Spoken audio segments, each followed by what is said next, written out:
Bam! MC is in the house. What's up, folks? My name is Justin Garcia, also known as Master Chim. And where am I here? My office is a little bit of a mess. There we go. That'll do. And I am here on the Warrior Stream. I'm here every week at on Wednesday at noon Eastern time. I just took a bunch of monster to the head. Pause. And I probably should have sorted that out before I got on. So what's doing? I need to be responsible here. All right. If you're not getting my emails, masterchimletter.com. I give you a free program just for signing up. And it is one of my most popular programs, Master the 24-Hour Cycle, which is a balance management, time management. How do I do what I need to do without losing my mind sort of thing. A lot of good reviews, got a lot of good feedback, so you should definitely check that out. A lot of relevant links to what I'm doing and what I got going on in the description, whether you're watching on one of the Facebook pages that I'm streaming to or to YouTube. So what do we got here? Judge Cohen, what's up, brother man? Good to see you. My man Cap, what's up, brother man? Good to see you as usual. So today we have a pretty interesting, I would say, talk planned. And today we're talking about forgiveness, right? And forgiveness is one of those things that I think historically men have had a very inconsistent relationship with. What is forgiveness? Is it weakness? Is it compliance? Is it giving up? Is it strong? Is it the thing? Is it moral, right? Ethical, etc. I think forgiveness is power. And, hence the title of today's talk. But I have a whole position, right? So as usual, I have a list prepared. And the list name is the 10 ways that forgiveness is power. Not exactly high-level copywriting there. But the idea of it is, I think like a lot of concepts that men tend to reject because of their unwillingness to accept what the concept means to them. I think if we actually reframe what the concept is, we could see how empowering some of these concepts are. Forgiveness is one such concept. I think a lot of men from weak philosophies, weak belief systems, this idea of forgiveness seems to be seen as a concession of sorts. It's like, well, if somebody really did something wrong to me, to forgive them is to somehow concede, to the event, to the occurrence, as if we don't stand against that, in some way. And I don't think that's the truth at all. What do we got here? Aaron, what's up, Don? Good to see you. Jan Saxa, what's up? Good to see you. All right. Jamie, what's up, brother man? My man up in Canada. Good to see you. All right. Jamie writes, just because Christianity makes forgiveness the supreme value doesn't mean it's valueless outside of Christianity. I agree. And I would also just add that to any other belief system's use or definition of the word forgiveness. Now, to some extent, I think we have to concede that it becomes like a semantic thing, right? It's all right. Well, what does the word actually mean? Well, it's supposed to mean this. And, I did a little bit of background on the word forgive and its different sort of cognates, its origins and stuff. And, what you'll see a lot of it is this idea of letting go of a debt, remitting a debt, having some sort of disconnection from the right you have to pursue some sort of consequence, or like you owe me something, I'm going to collect it. That is, eliminated. And so this idea of letting go, it seems to be very much, embedded in what the concept of forgiveness, started from.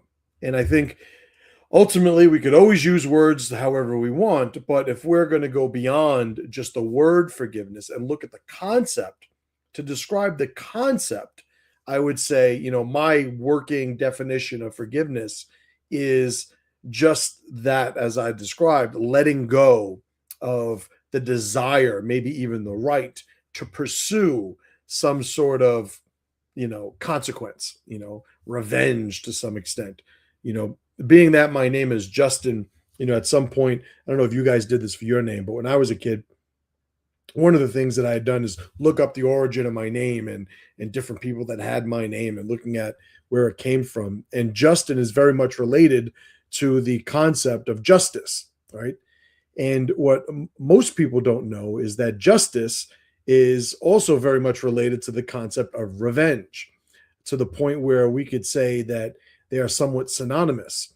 All right. And when you hear somebody articulate, the argument for revenge, it sounds very much like somebody's argument for justice. This idea of returning to equilibrium, getting back what was taken, resetting the balance in all variables involved. So it's interesting when you look at these concepts, where they came from and how we build personal relationships with them, and how those relationships, direct and affect the decisions we make every day, and obviously the way that our lives are designed as a result, right? So Matis, what's up? Remick, what's up? Johnny Groove, what's up, brother man? Good to see you. So I did prepare a list, and I was even so responsible and professional that I put it up on the banners here on my StreamYard, which is the software I use to do these live streams.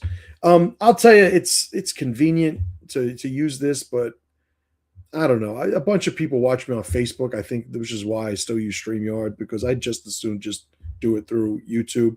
One of the reasons I do these weekly shows, here I am off track. I was doing so fucking well. I'll make it a quick one. One of the reasons I do these videos is because, number one, it keeps me connected to creating content on my YouTube page, right? So if I didn't do these live streams, I'm not the guy that's going to sit. I'm not trying to be a famous YouTuber. I'm not trying to get some huge following on you. Like, that's not my thing. But I do have a lot of different programs, and I host events, and I write books, and I do things, and I need to connect with my market in some way. I'm always trying to get people on my email list. I think that's a better way to do it. But I think also, to sort of keep my axe sharp, so to speak, getting up and doing some live stuff is something that I've always enjoyed doing, especially when, I get a lot of the guys like you guys that are here watching, showing up week after week and participating, and it makes it enjoyable to me. If that ever changes, you guys will be the first one to know, but that's why I do this, right? So I find a topic and I talk about it. Also worth noting, everything that I do is against, and it's not unique to me, but just this will lead somewhere.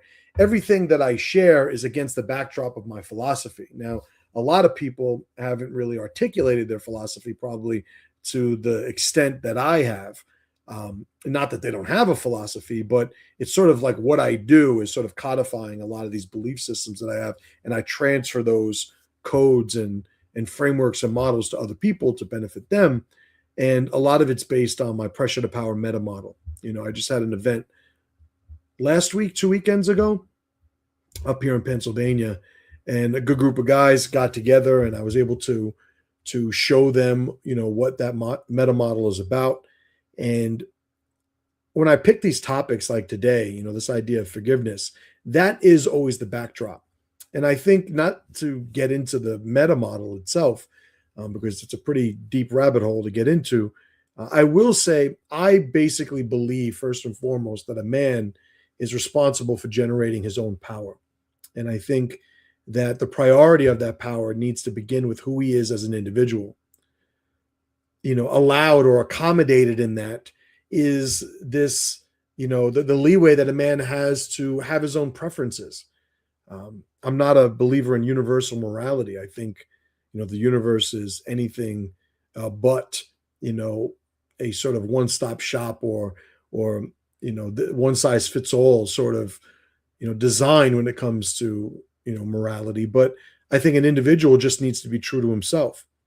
And if he is moving throughout the world, and I mean that both, literally and figuratively, he is going to come into contact with different, things that stimulate him in a way that inspires growth. Or, in the beginning, the growth might just be reactive, and he becomes stronger because he's gone through some shit, but he's gone through some shit because he ventured into some shit, and this process of constantly engaging our environment and becoming stronger as a result is sort of at the core of what my belief system's about. So you'll see that bias in things that I talk about, like forgiveness. So I think it's not so much, sort of some disclosure or disclaimer even. It's really just giving you guys some insight into where I'm coming from, because if you have an incompatible worldview than I do, then we're probably not going to find a lot of agreement in some of these, sometimes, hostile, potentially conflict, building topics, and forgiveness, I don't think is a big one, but sometimes I venture into the, into the landmine of certain topics that tend to be a little bit more unpredictable, in their outcomes, in these conversations. So all that being said, let me get to the list instead of fucking rambling on forever. All right. Vinay, good to see you. All right. So the 10 ways that forgiveness is power. All right. So let's get number 10. Number 10, forgiveness improves future relationships. Forgiveness improves future relationships. When you have an issue with forgiveness, resentment is usually something that you're holding on to every single day. And that unresolved resentment often shapes how a man shows up as an individual to others, in the relationships and alliances that he builds. Letting go of whatever, whatever that resentment is, it prevents past conflicts from influencing the trust, the communication, and even the boundaries of new relationships. You'll see this theme over and over again, in this talk today, whereby, not doing that back there allows something over here to benefit, and I think that's probably something that connects all of the items I have on the list. But all that being said, we're still going over the list, right? So number 10, forgiveness improves future relationships. Number 9, forgiveness clears the mind. We talked about resentment before in the last item on the list, and resentment also occupies mental space. Forgiveness reduces that noise, that chaotic, just distraction in your daily bandwidth that resentment can generate. When you forgive people, when you forgive whatever it is that is looking to intrude on your mental bandwidth from moment to moment, when you let go of that, it allows for your thinking to be clearer. It allows for your judgment to be more aligned with who you are and what your mission is. It also allows you to make more accurate and aligned and powerful decisions. If you're somebody who, and I've spoken about this in other topics, but if you're somebody who is doing things reactively because his state is low, a lot of times the priority of the decision-making process you have is really cathartic. It's, I'm going to do this to feel better, not necessarily to make the situation better that led me to be frustrated or low state in the first place. So forgiveness clears the mind and allows people to sort of make better decisions where that's concerned, right?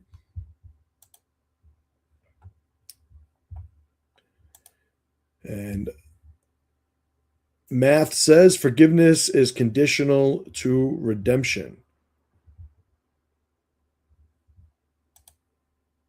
If the other part won't take conscious of or they don't deserve it, you can still forgive them to be fools or assholes. I think we agree. I'm not sure exactly what you're saying. It's just the nature of this comment and me reading it while I'm reading this other stuff, but I'm pretty sure we agree. But let me get down the list and you can let me know if we do. All right. So, number 9, forgiveness clears the mind. Number 8, another thing to be considered is if somebody has a take on forgiveness and puts it in the comments and it's like one of my other things on the list, I'm not going to say it because it's kind of going to, it's going to ruin the list. Right. But let's keep moving so that doesn't happen. Maybe we could discuss everything once I go through it. So, number 8, we have forgiveness stabilizes emotional responses under pressure. Forgiveness stabilizes emotional responses under pressure. Holding on to anger increases emotional volatility. If you are somebody who is angry, it is usually a sort of state that's built on action, domination, tyrannical, intent. Anger isn't something that allows somebody to think more clearly, which I talked about in the last item on the list. Where this is concerned, though, forgiveness creates a sort of steadiness, making it easier to remain and stay composed when stress or conflict arises. So, you guys have heard me. You guys have heard me talk before about, when we measure the worth of an ally, right, and the alliance that connects us. We should only allow our expectations, our trust, our reliance upon that ally to sort of reflect the heat that we've seen them operate under. So if we've never been in a bad situation with one of our allies, it's not to say that they're not going to be effective, in that situation. But what I would say is just don't rely on them being effective in that bad situation until they sort of qualified themselves by continuing to be them when the heat is turned up. I told you guys about stories about me getting jumped in the Bronx growing up, and a buddy of mine that he and I were good friends right up until a bunch of kids surrounded us, and he just hit the gas and he ran up the block and allowed me to be isolated by this group, and I got fucked up pretty bad by them. And had you asked me prior to that day, would he ever do that in that circumstance? Mind you, I was all of 12 when this happened. I would have said absolutely not. That's my boy. He would never bail on me. But hindsight being what it is, I had never seen him at that level of volatility. I've never seen him in that hot of a situation, and turns out motherfucker melted, and sometimes that's going to be what it's going to be. So until you see people under pressure, you don't want to sit there and rely on them at all. Right. What else we got going on here? All right.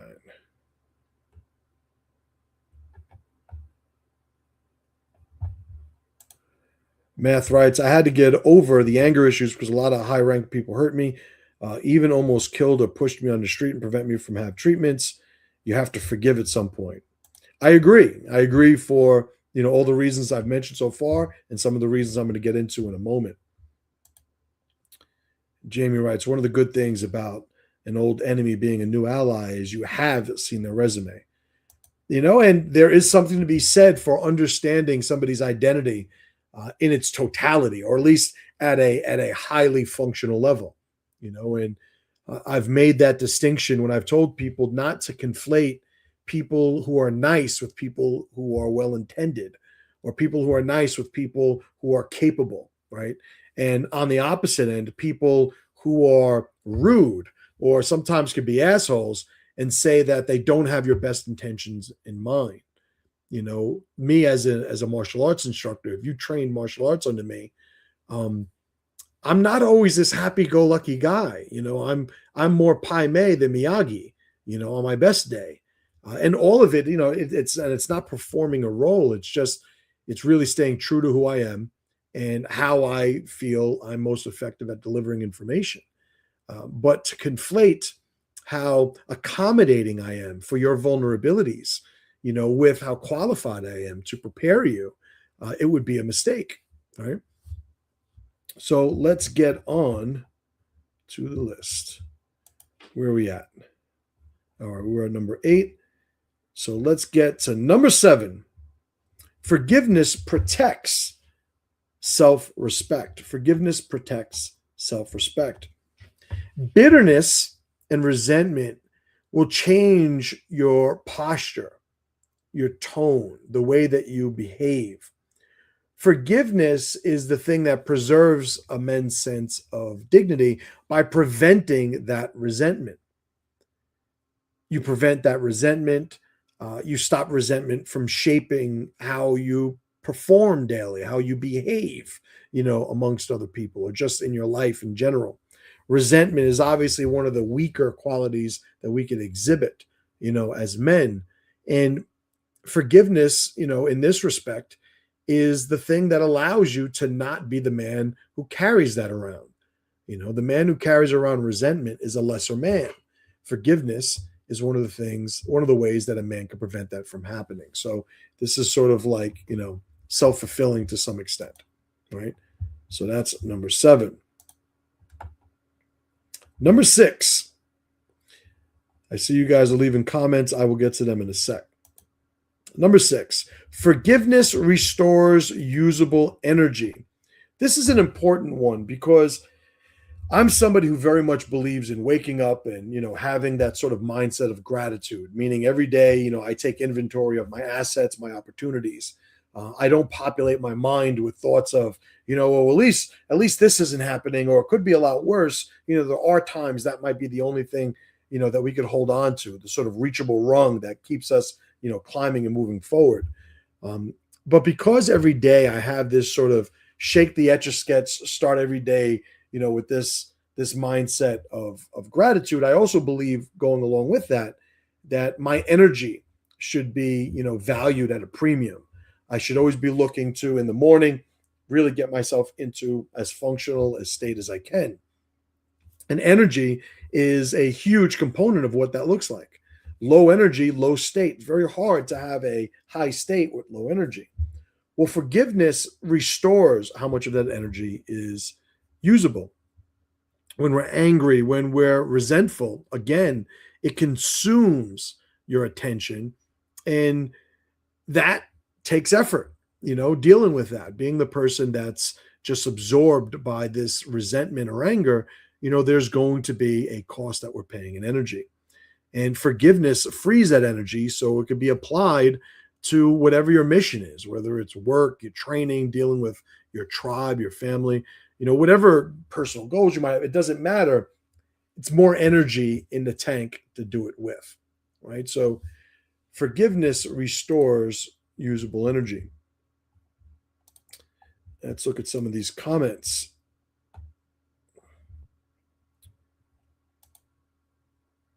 Aaron writes, hey, quoting yesterday's email was about forgiveness. Well, it's funny because that quote was really based on a conversation I had with a coaching client. And having read that quote again today, I was like, you know what? I'm going to do today's show on the topic. So a good catch, but that's actually what led to today's talk, right? Jamie writes, hate is the name of one of the wolves that chase and shall one day devour the sun in Nordic Germanic belief. Yeah, it is really, being possessed by a mission and identity incompatible with your own, and it's something that, when I was younger, I ran on a lot of hate, a lot of the time. But as I've said before, hate is a fuel that doesn't burn clean.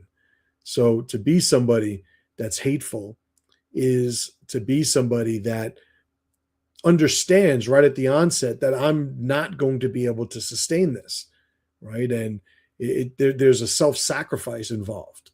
What's the old saying? If you're out for revenge, dig 2 graves, whatever it is. I'm fucking it up. But the idea of it is, this isn't something that you're going to walk away unscathed. Some things are worth the sacrifice. They're worth the exposure to sort of damage or friction or conflict or whatever it is. But I would say just being angry is not one of them, right? So let's get on to the list. Where are we at? We are on number 5. Number 5, forgiveness releases fixation on the past. Forgiveness releases fixation on the past. Earlier, I had mentioned that a lot of these themes, it's really stop doing that so you could do this. And this is talking about that a little bit more directly. Resentment, anger, the things that are against forgiveness, it anchors your attention to past events. Those events might not be helpful events. You guys have heard me say only power from the past. Because chances are you don't remember everything that happened. And being that, you don't remember everything that happened, a lot of times you'll fill in the blanks and you'll wind up telling yourself a story that you went through that never actually occurred. And all I'm saying is why not just make the best story possible? So it's only power from the past. Anything else, is really just going to sap our energy. It's going to get us off mission. It's going to erode our belief in our own capability and the relationship we have with our own identity, right? So you want to be able to focus and return to what your responsibilities are now. What are you in the process of doing? Where are you trying to go? A couple of months ago, this might have been last year, I described the scenario whereby, and I'm not going to get into the whole thing now, but an individual, like your best friend, your cousin, your spouse, whatever, gets bitten by a venomous snake. And the antidote for the venom is 10 minutes away. The venom's going to kill them in 30 minutes. You have 10 minutes to get there, 10 minutes to get back, 10 minutes extra. But then you get distracted or you face different distractions along the way. And, with that type of sort of dire, just, completely black and white type mission, we could understand easily how we would avoid any distraction. Somebody, hey, I want to, hey, try this food out. No, I got to go get this antidote. I have money for you. Doesn't matter. Somebody throws a rock at you. Doesn't matter. Somebody shoots you in the arm, doesn't matter. Like, because we're so focused on getting that outcome, we're basically immune to distraction. Well, sometimes, when we don't forgive the things that we're anchored to mentally to our past, anything that associates with that thing that brings that top of mind immediately undermines our ability to focus, right? So that fixation on the past is something that forgiveness also can handle, right? Let's get to number 4. Forgiveness supports decisive action. Like a lot of these lists, there's some overlap between these, and I may have touched on this earlier.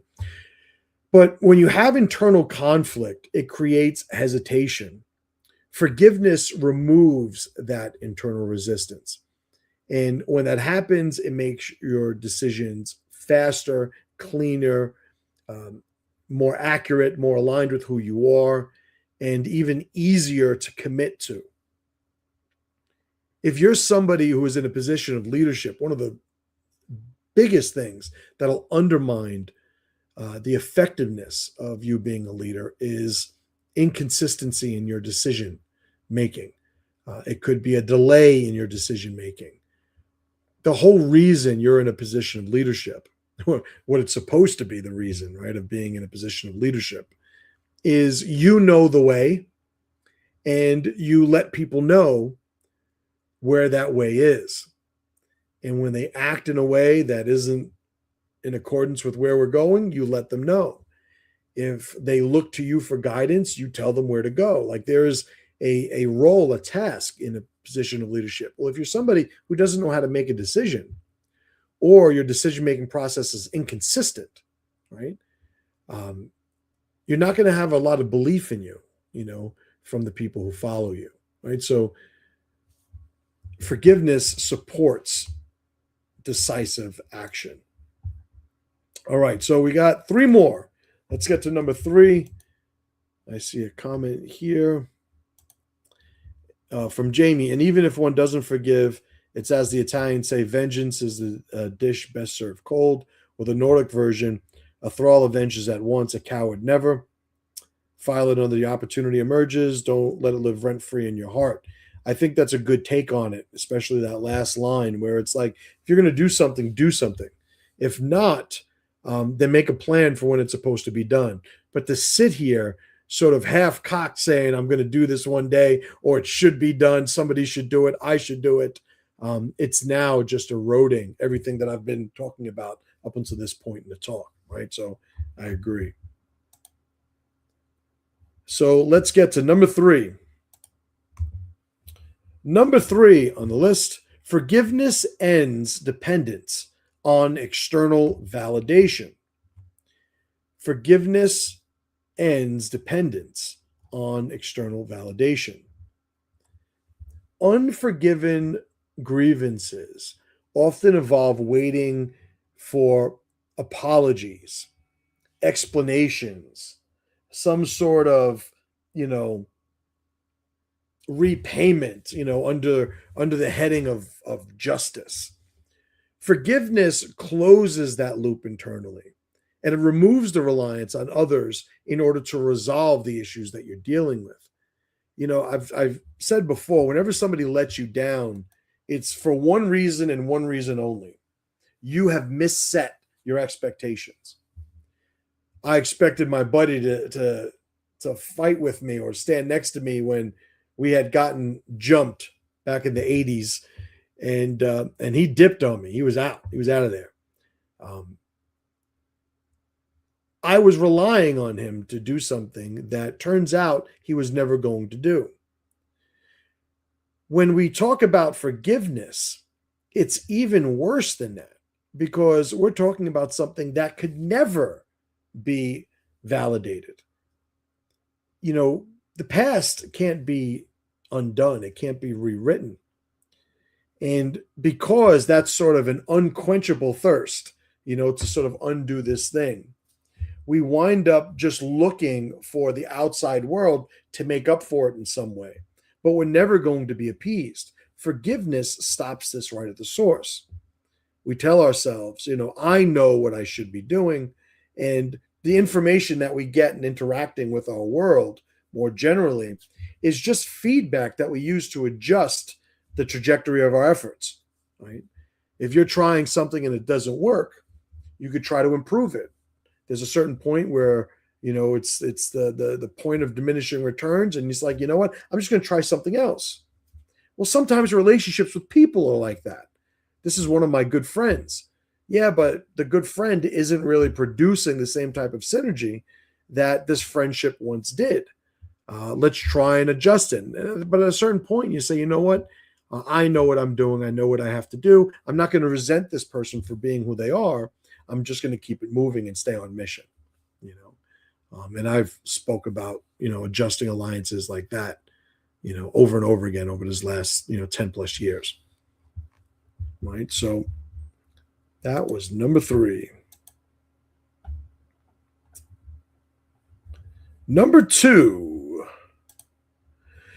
forgiveness removes emotional leverage from others. Forgiveness removes emotional leverage from others. When the past and the events from the past can still trigger you, right? I joke that the masculine version of triggering is activate, right? So when the past events can still activate you, but it makes you emotional as a result, control is still outside of yours. It's still in the external world. Forgiveness restores that autonomy, that agency, that self-governance, that ability to say, I'm going to feel about this the way that I want to feel about this. And when somebody is trying to trigger me, they could only do that if I expose a trigger for them to manipulate. Right. So if I understand, years ago in one of my events, one of my PressureCon events, I gave a talk, all communication is metaphor, was the name of the talk. And what I talked about in that piece, that in that talk itself, was that everything that people say, we can't separate what they're saying from how they're saying it and who they are that is saying it, and what the outcome that them saying it is, right? So you have that criteria that really shouldn't be ignored. Or I should say there's power to be had by understanding, communication with that criteria in mind. But most people just go by either what is said or how they said it. And who they are and what type of effect they're trying to create is usually completely ignored by people, right? Well, forgiveness is something that removes that leverage from individuals when their intent behind what they're saying is to get a reaction, right? Sonny getting gunned down in the causeway in The Godfather, right? That's what happens when you're somebody who could be emotionally manipulated. You wind up becoming emotionally controlled. And then before you know it, you're a pawn on somebody else's board, right? So let's get to this is the number one way that forgiveness is power. Forgiveness prioritizes building future over grieving past. Now, instead of the future and the past, which I originally wrote, it just took up too much space on the screen. So you'll excuse the version of that sentence that I made. But forgiveness prioritizes building the future over grieving the past. Forgiveness is the decision to stop organizing one's life around what had happened and start organizing it around and building it around what must happen next. In my pressure to power meta model, the cycle of pressure to power, right? So the reason I designed the whole meta model is because I've been sharing the phrase pressure to power for, I don't know, 20, 30 years at this point. But there was a whole philosophy behind it, a whole system behind it. And the meta model explains that. And at the heart of it, it's really this is how a man becomes more powerful. And what that system is cannot function without knowing specifically what the system is. It can never function if we're spending time and energy, resources on trying to fix something that exists in the past and will always be out of our control, out of our influence. The only way we can affect the past is by modifying the story we say about it, right? How we describe it. You could have two kids who are physically abused, by their parents. One kid might identify as a victim and a survivor of child abuse for his entire life, whereas the other one might say, I had very dysfunctional parents who I was exposed to at a very young age, but it forced me to learn who I was, and now I have tools to be able to more powerfully navigate the world because I know what it's like to have people out to get you who you expect to be anything but. Like whatever the narrative is, it's not the same as the one who chooses to be a victim.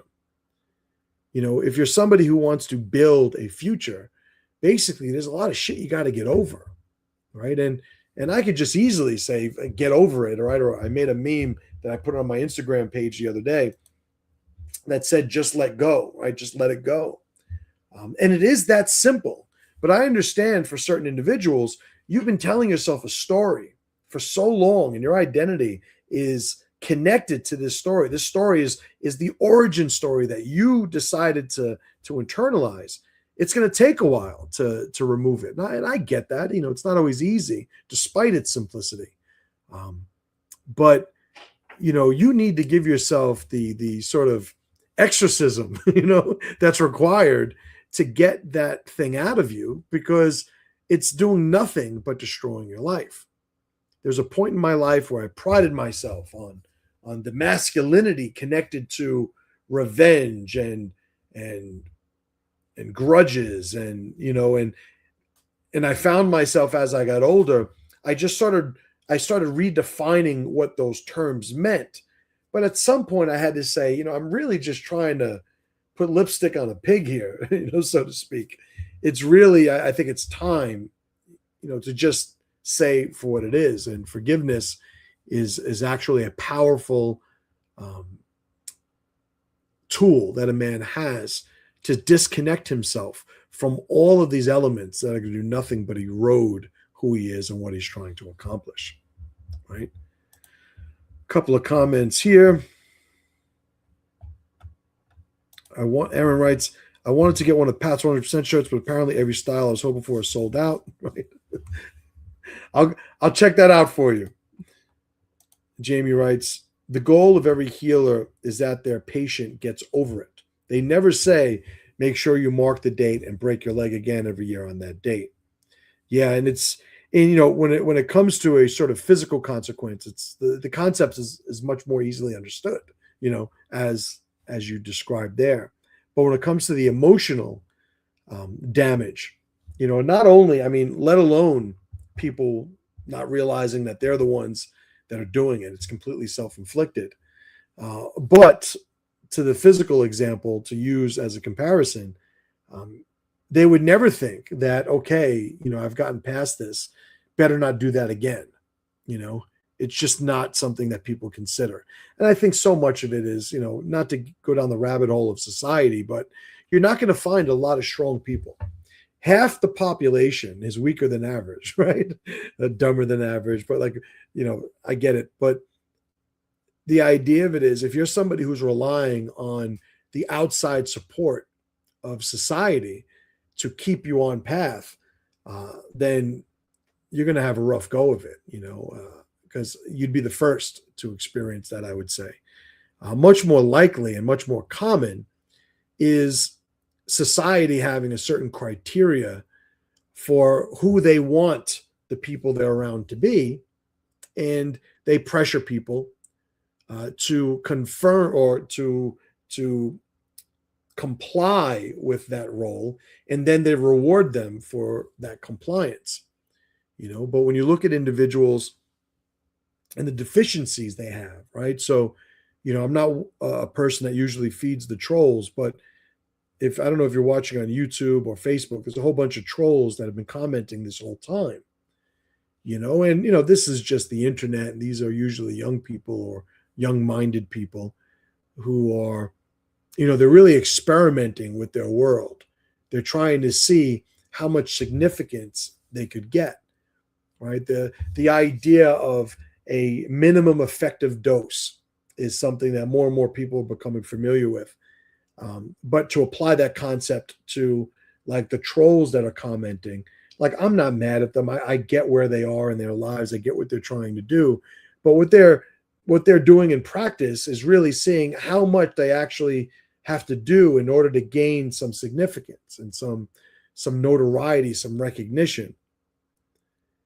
It's why, when we say don't feed the trolls, it's not just to, save yourself from, their wrath or something like that. It's, some people, that you might need that, but it's disincentivizing the behavior, right? The people that do things like that, trolls that are doing that, you got to understand they either don't have a lot going on, or they're just so, what's the word I could say? I'm going to say weak. There's some other words I could use, but they're so weak, meaning they haven't really developed the ability to make the world respond to their actions. So they're just trying things that they think they're capable of doing. But what they may not be aware of, or they sort of discard as being insignificant, is that there's no risk in trolling, right? There's no skin in the game. And if there's no risk, there's no actual reward that the world will value. You will get a dopamine hit from people reacting to trolling. You'll get, maybe other people that will say that was funny or good job or whatever the reward system amongst, trolls. But that is limited to the environment in which it exists. But when that is over, you're right back to being anonymous and not having done anything. And I'm not even saying this to insult trolls, right? That's not what I'm trying to get at. I'm just trying to explain the formula that a young man applies, because it's usually young men, why they're doing it. They haven't yet learned to invest themselves into the things that are going to build significance for them. So it's really, who are you going to be when you get older? And are you going to be somebody that, just like who you are now as a troll, or are you going to be anonymous? Because there's a lot of people who they live anonymous lives, even though they tell everybody their names.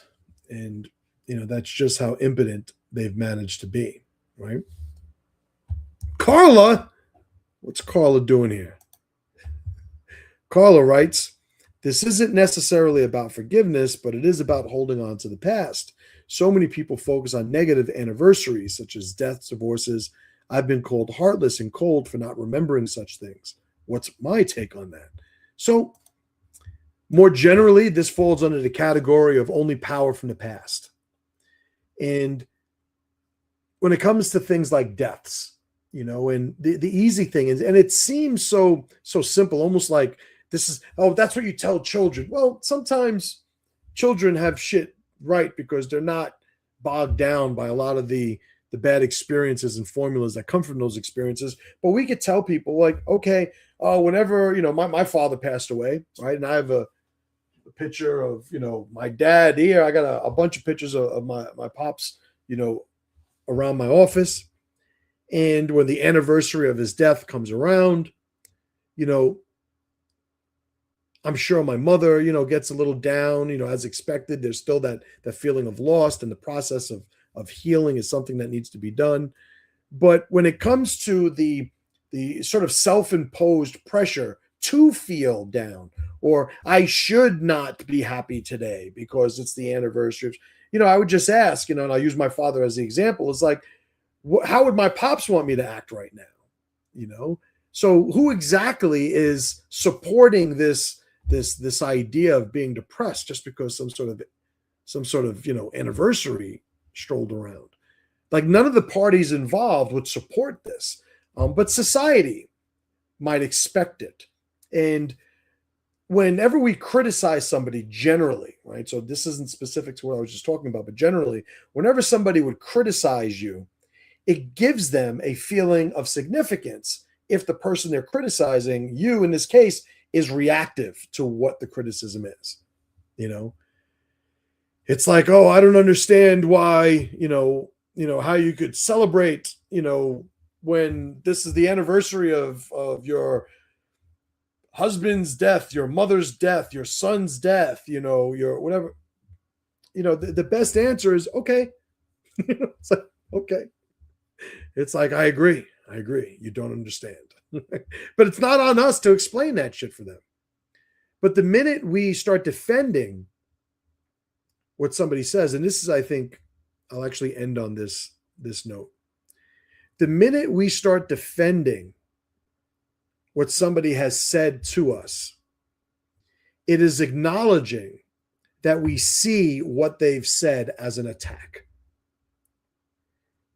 And we are only vulnerable to attacks from legitimate threats. If a frog, when I'm on a hike, attacks my foot by trying to stomp on it, it's going to be comical.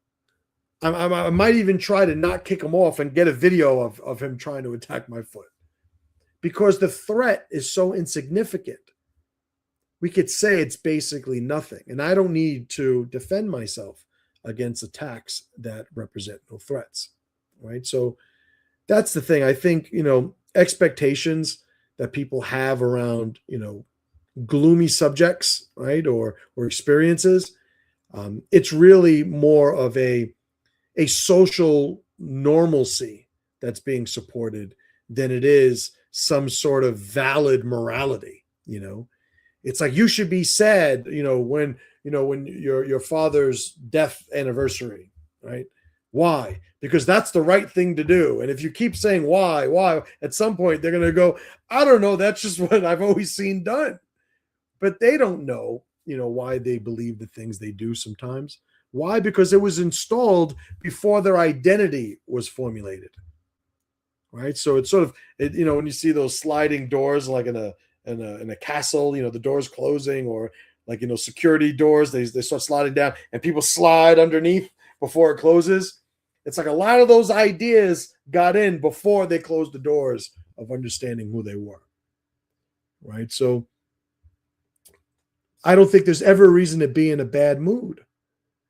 Right? It only adds suffering to circumstance. So anybody that says, no, there are good reasons to be in bad moods, I would tell them, okay, and keep it moving. All right, guys, you're awesome. I appreciate you for being here. I'll be here next week. Get my emails, masterchimletter.com. There's a whole bunch of other stuff down in the description, but I'll see you next week. And as always, brothers and sisters, including Carla, who showed up late, pressure to power.